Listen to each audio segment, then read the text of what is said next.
Hi friends. So இன்றைக்கி நம்ம வந்து நம்மளோட குக் வித் சனோ சேனலில் என்ன ரெசிபி பார்க்க போகிறோம்னா, ஒரு பேசிக் சிக்கன் கிரேவி வந்துட்டு எப்படி பண்ணணும், அட் த சேம் டைம் எப்படி டேஸ்ட்டாக பண்ணணும், ஒரு கம்மியான டைமில் எப்படி பண்ணலாம் அப்படிங்கிறத பற்றி தான் பார்க்க போகிறோம். ஓகே, ஃபர்ஸ்ட் நம்ம வந்து ரெசிபியோட ஸ்டார்ட் பண்ணுவோம். ஸோ நேற்று வந்து பார்த்திங்கன்னா நாங்கள் வந்து காரம் மஞ்சப்பாலா நம்ம வீடியோ போட்டிருந்தோம். நான் அதை பார்க்காதவங்க போய் பார்த்துருங்க. அது ஒரு டிஃப்ரெண்ட்டான கிரேவி ஆக்சுவலாக. ஸோ நேற்று நாங்கள் பண்ண மிஸ்டேக் பார்த்தீங்கன்னா, நாங்கள் வந்து ஒரு ஆனியன், டொமேட்டோ அதெல்லாம் வந்து எவ்வளோ போடணும் அப்படிங்கிற இந்த குவான்டிட்டிலாம் வந்துட்டு காட்டாமல் இருந்தோம். அதை வந்து இந்த தடவை கரெக்ட் பண்ணலான்னு இருக்கேன். ஸோ இந்த வீடியோ பார்த்தீங்கன்னா, இது வந்து எங்கள் அக்கா சமைக்கிறாங்க. நான் வந்து வாய்ஸ் ஓவர் மட்டும் தான் பண்ணிகிட்ருக்கேன். ஸோ அந்த பிள்ளை வந்து ஆனியன் வெங்காயத்தெலாம் காமிக்க சொல்லிடுங்க, எத்தனை ஆனியன் எத்தனை வெங்காயம் அப்படின்னு சொல்லிட்டு. இப்போ வந்து நம்ம இந்த சித்து விலாக் சூரியன் எல்லாம் நம்மளோட சிக்கன் ரெசிபியை எடுக்கிறதுக்கு கேமராமேன் பண்ண வச்சோன்னா, அவர் வந்து 4 வெங்காயம் 4 தக்காளி காமிக்கிற இடத்துல 3 வெங்காயம் 2 தக்காளியை தான் காமிப்பார். மற்றது எல்லாமே அவை ஷாட்டில் போயிடும். அப்புறம் அந்த வீடியோவை பார்த்துட்டு சமைக்கிறவங்க எல்லாம் நம்மளோட சேனலில் தான் வந்துட்டு என்னடா செஞ்சு வச்சுருக்கீங்க அப்படின்னு சொல்லி நம்மளை தான் திட்டுவாங்க. பட் வாட் எவர், கேமராமேன் சூரினா, நான் உங்களோட பயங்கரமான ஃபேனு. சூரினா ஆர்மி நான் மட்டும் இல்லை, எங்கள் சேனலோட சனோ சேனல் ஹெட் வந்துட்டு உங்களோட கேர்ள் ஃபேன் ஆர்மியோட ஒரு மெம்பர், ஃபாலோவர் அங்கே ஆக்சுவலாக. ஸோ சூரினா, நாங்கள் உங்கள் ஆர்மினா. அப்படியே நாங்கள் வந்து நம்மளோட ரெசிபிக்குள்ளே போயிடலாம். இப்போ நம்ம சிக்கன் கிரேவி பார்க்க போயிடலாம்.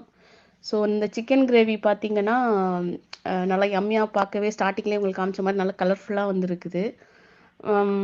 ஸோ இந்த இது செய்கிறதுக்கு நம்ம வந்து ஃபஸ்ட்டு வந்து ஒரு 2 ஆனியன் 2 டொமேட்டோ வந்துட்டு கட் பண்ணி எடுத்துக்கிறோங்க. இப்போ வந்து ஒரு பேனில் ஆயில் வச்சு சேர்த்துட்டு அஸ் யூஷுவல் நம்ம ஆனியன்லேருந்து ஸ்டார்ட் பண்ணுறோம். இதில் வந்து நீங்கள் கொஞ்சம் பெரிய வெங்காயம், கொஞ்சம் சின்ன வெங்காயமும் ஒரு 6 சேர்த்துக்கிட்டிங்கன்னா உங்களுக்கு அடிஷ்னல் ஃப்ளேவர் வந்து கொடுக்கும். ஸோ வெங்காயத்தோட ஃபஸ்ட்டு கான்செப்ட் ஆப்வியஸ்லி நம்ம வந்து தனியாக வதக்கணும் ஆனியனை. அது வந்து ஒரு பொன்னிற கான்செப்ட்டு. இல்லை உங்களுக்கு வந்துட்டு இது வந்து நாங்கள் குக்கரில் விசில் வைக்கிறதுனால அந்த பொன்னிற கான்செப்ட்லாம் போக மாட்டோம். ஏன்னா ஆப்வியஸ்லி அந்த ஆனியன்லாம் வந்து உங்களுக்கு கரைஞ்சி அது உங்களுக்கு அந்த குழம்புல அதோட டேஸ்ட் வந்து சேர்ந்துடும். ஸோ அதனால் நம்ம தனியாக ஒரு பொன்னிறமாக ஆக்க தேவையில்லை. ஸோ நார்மலாக வதங்கினதுக்கப்புறம் இஞ்சி பூண்டை சேர்த்து நீங்கள் வதக்கிக்கோங்க. இஞ்சி பூண்டுக்கும் அந்த வாசம் போனதுக்கப்புறம் நல்லா வதங்கினதுக்கப்புறம் 2 கட் பண்ணி வச்சுருக்க 2 தக்காளியும் சேர்த்துக்கலாம். ஸோ இதில் பார்த்தீங்கன்னா அந்த பிள்ளை கொஞ்சம் பெருசாக தான் வந்துட்டு தக்காளி வெட்டியிருக்கு.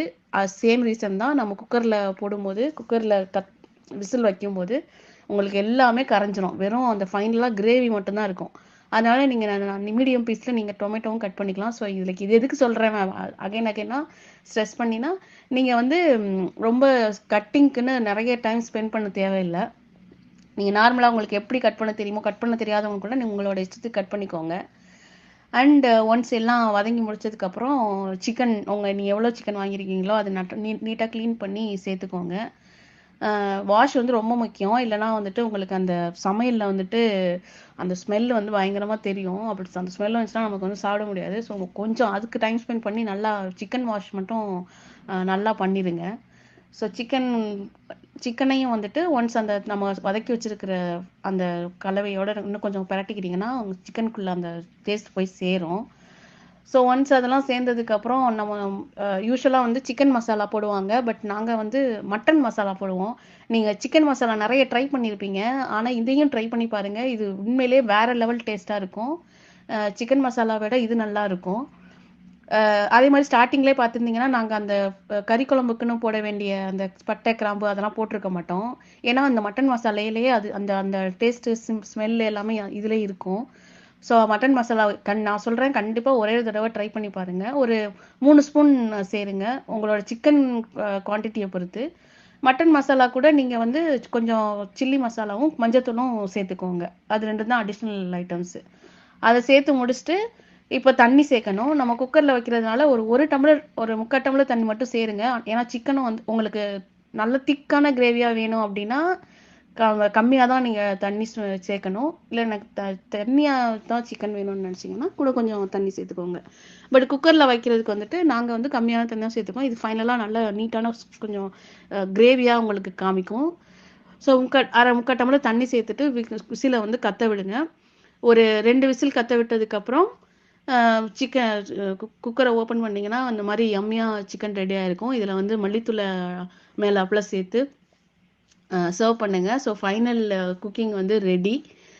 இவ்வளோதான். அண்ட் இந்த சேனல் பிடிச்சிருந்துச்சுன்னா சப்ஸ்கிரைப் பண்ணுங்க. ஆக்சுவலி எங்களுக்கு இப்போதைக்கு 21 சப்ஸ்கிரைபர் இருக்காங்க. So please subscribe and share this video. Please support us. Thank you. Bye bye.